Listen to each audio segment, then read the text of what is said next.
Hello and welcome everyone. I'm Nishba and I'm coming to you with an episode that just might change the way you think about your gut, your brain, and your blood sugars. Hi friends, I'm Vanishka and I'm really glad we are virtually connected. This isn't about any science fiction, this is about the science that we need to understand, especially if you are or someone you love is living with diabetes. Absolutely, Kanishka. So, whenever we've been managing diabetes for years, supporting someone who is, or just curious about your body's inner wisdom, this episode is just for you. And don't worry, we are bringing research, not rumors, no gimmicks, no fluke.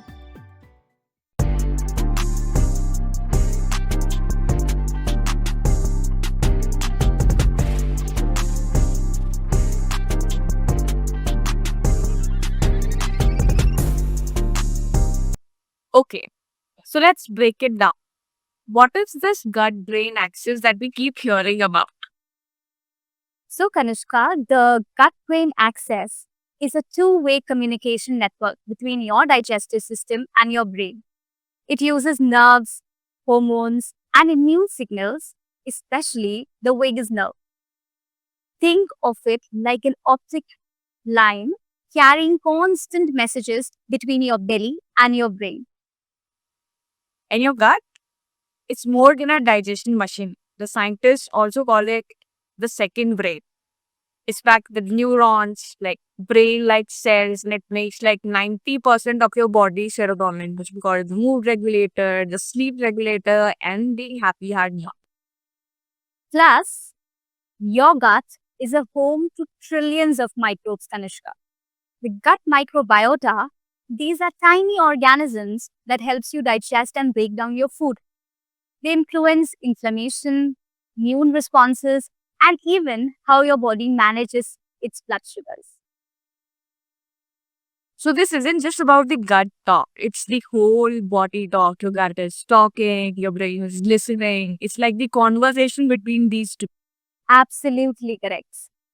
Let's zoom in on diabetes.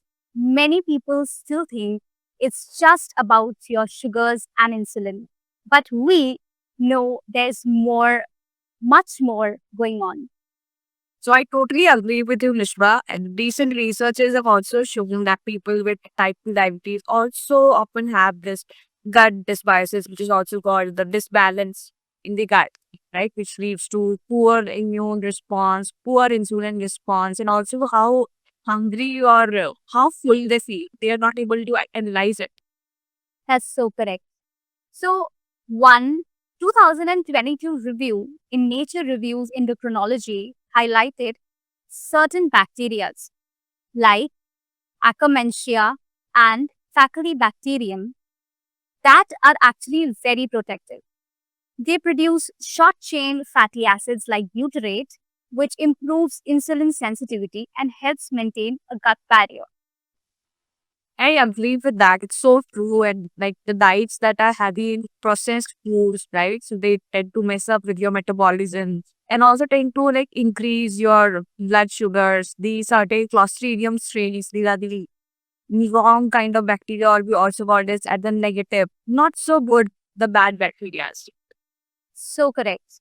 And if I also talk to you about, so it is not just about what you eat, it's also about how your gut and your microbe handle what you eat. Meanwhile, the diets that are heavy in processed foods, they tend to feed the wrong kind of bacteria. Certainly the Clostridium strains, right? So they mess up with your metabolism, they increase your blood sugar readings as well. So, what do you think, Anushka? Is it just about what we eat outside? Or is it like more about how our guts and our microbes handle what we eat? I think it's our gut and the microbes that plays a bigger picture with us. Absolutely correct. Another piece of this puzzle, the leaky gut. When your gut lining is compromised, all the toxins and the bacteria can like slip into your bloodstream. Exactly. And that actually triggers chronic low grade inflammation in your body.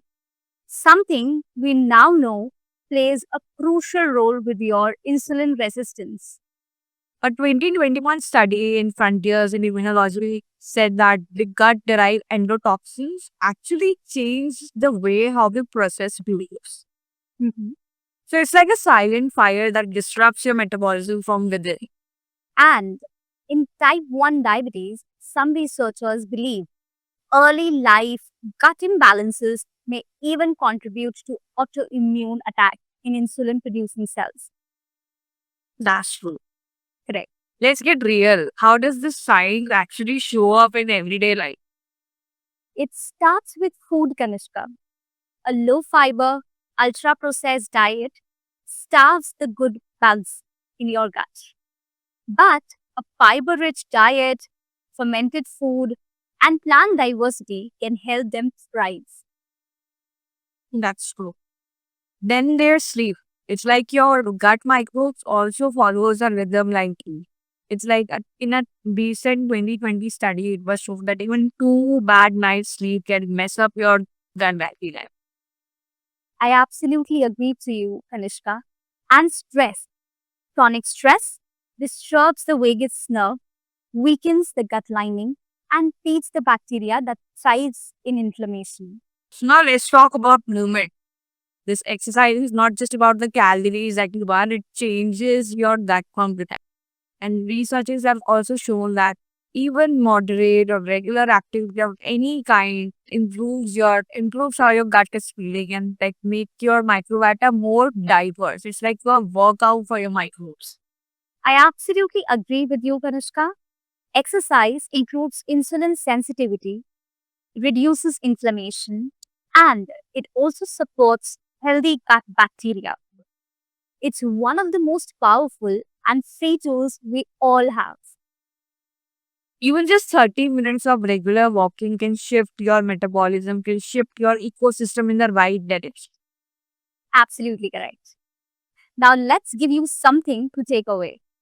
What can you do practically to support your gut and your glucose? So here's your gut head starter kit. Science back, no BS.